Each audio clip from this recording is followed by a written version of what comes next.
Hello everybody, Sergeant Solj here and you're back with How to Rust. And you guys have been asking for more water-based designs, so I said, you know what? Let me come up with another one, I'll put it out and I'll see what you think. This one is relatively simple, it's not quite as complicated as the other one, but it still has a lot of really neat tricks in it that could be useful to you guys, so we'll find out. Let me know what you think in the comment section of the video. This base originally started as a 5x5, but in trying to put the 3 tool cupboards in the center of it, I was starting to have a problem around the door because the tool cupboard has to poke through on the outer layer of the honeycombing, and one of them's a door, so that really didn't help me all that much. So I decided to go ahead and make it into a 5x6. All of the scrap metal down here at the bottom, this is all honeycombing. All of this is just pure honeycombing, so there is no reason to show you guys that. You know how to honeycomb. And then everything up here that has a roof on it or a floor on it, that's all honeycombing too. The only thing that isn't a honeycomb that has a floor on it is what we're standing on right now, and I'll poke through that, and that is the 2 slanted and the regular facing tool cupboards that are directly right in the center of this base. The only problem though is this one here is poking out through the honeycombing, but I didn't want to make it any bigger.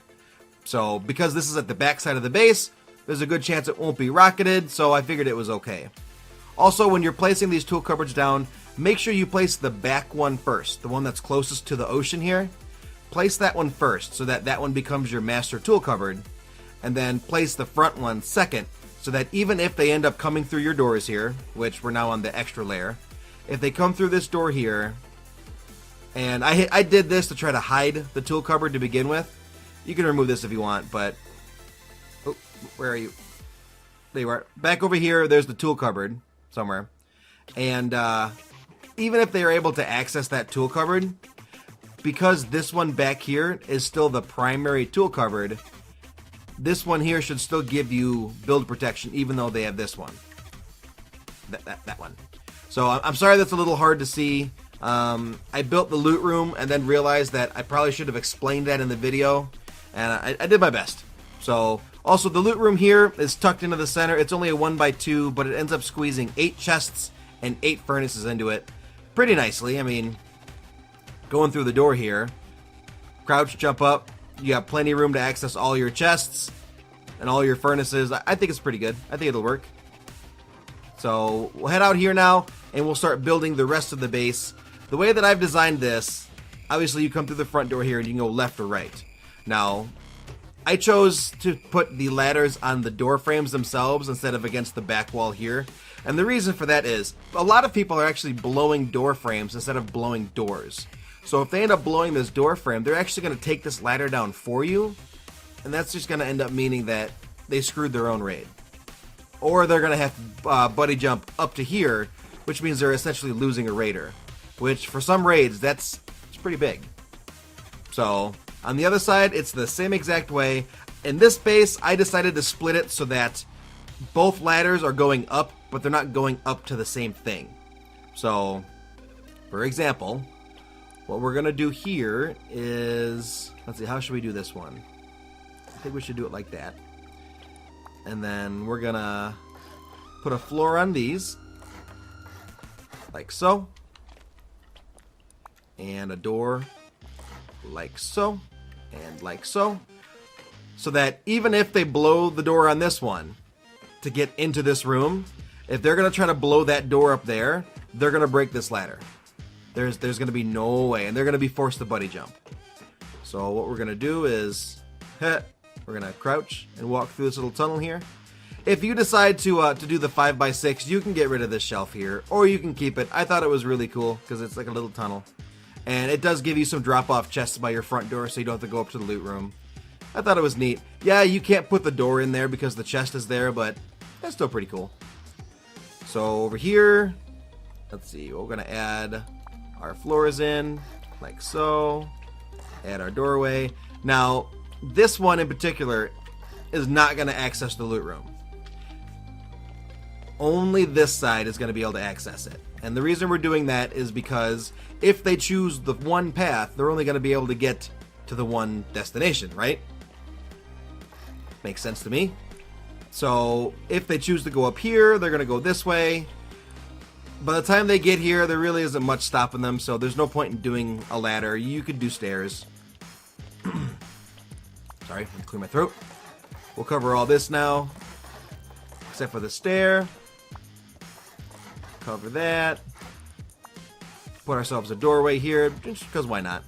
Not going to hurt anything. And then the rest of this room, I prefer leaving my shooting rooms too high. Whoa, rubber band. I prefer leaving my shooting rooms too high simply because I like to jump around and do stuff, and I don't like hitting my head. Especially if you decide to put chests in front of these windows to get a better view looking down. You don't want to be jumping and then end up hitting the ceiling or something. It can be annoying. So, alright, let's see here. We got to add some walls.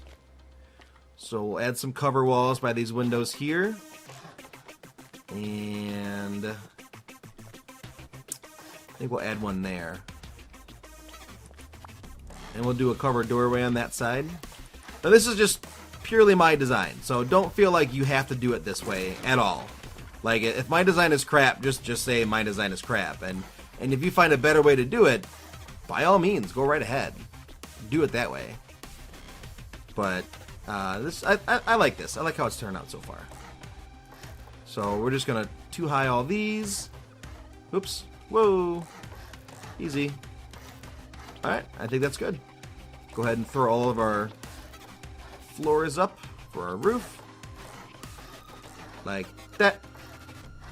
Now you're probably wondering what all this is in the front here. I will explain that in 2 seconds. Let me get all this covered up here. Also, another thing you can do, if you like having snipers on your roof, you could just do a little 1x1 on the top up there with the ladder in the back leading up. You could do that. It's real easy. I mean, let's see. Ladders. Grab a couple ladders. I mean, it's as easy as doing this. Nope, nope. There we go. Ladder. Wall. There we go. It's as simple as that. You climb the ladder up. Oh, we didn't place our third ladder. That would explain a lot. Place our third ladder. Oop, oop, oop. Right there. Alright. So you climb up your ladders, jump over to this one, screech through the door, bing, bang, bong, you're good. Now you could do half walls up here if you wanted. I prefer the concrete barricades. It gives you a little bit more protection from the snipers than these do.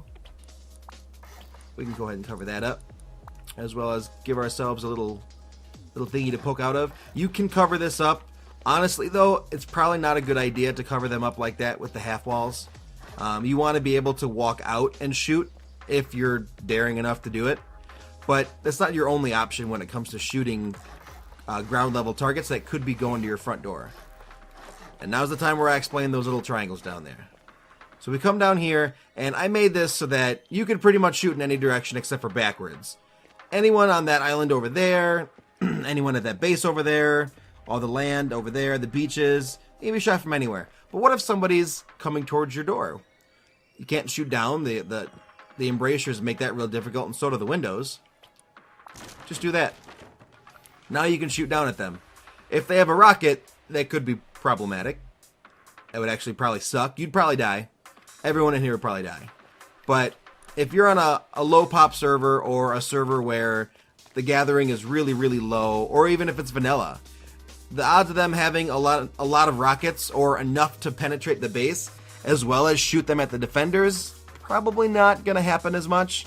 So if they're going to have rockets, they're not going to want to waste them. And I made that stone.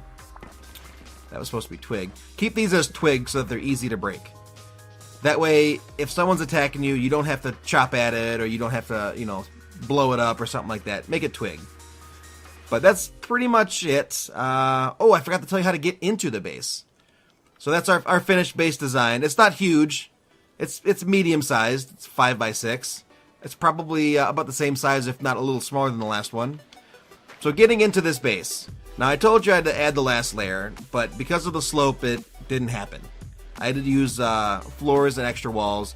The stability is actually pretty good, so They seem to work out pretty well. But with our 3 tool cupboards side by side, it actually allows us to get protection in the front really, really well, because more than likely that's the direction they're going to be coming from. They're going to want to hit that door right there. On the sides, though, unfortunately, it isn't quite as good because the projection's going down in the front and the back. So they will be able to build right here, about 1 level down. Now, we still kept the foundations at a point to where when we build the walls up, we're going to be a half block high of scrap metal out of the water. That way they're not able to jump up into the base. That worked pretty well in our last water base, and a lot of you guys really like that. So even if they start blowing through all this, this is all honeycombing. They're going to have to blow through a lot of walls and a lot of floors in order to take this base down. So how do you get in the base? You're probably wondering, Sergeant Solj, please tell me how to get in the base. Okay, this is how you get in the base. Once you have build protection, or build privilege, basically all you got to do with Twig, by the way, is set up a floor there, a stair there, and literally just walk right into your base. And then if you've got a gun, you could either shoot the twig out, or you could remove the twig with a hammer, whatever you got to do. But yeah, that's pretty much it. If you don't have build permission, you're not going to be able to get in there unless you blow in there. So that's pretty much it. All I have for this base. Sorry, I'm playing on way too fast. I really like this one. It's one that I was playing with earlier, trying to figure out a good way to make it work. Except at the time, you were able to jump like 3 feet out of the water, and it really didn't make it all that practical. But now that they fixed that, I think it works out pretty well. I think it works out really well.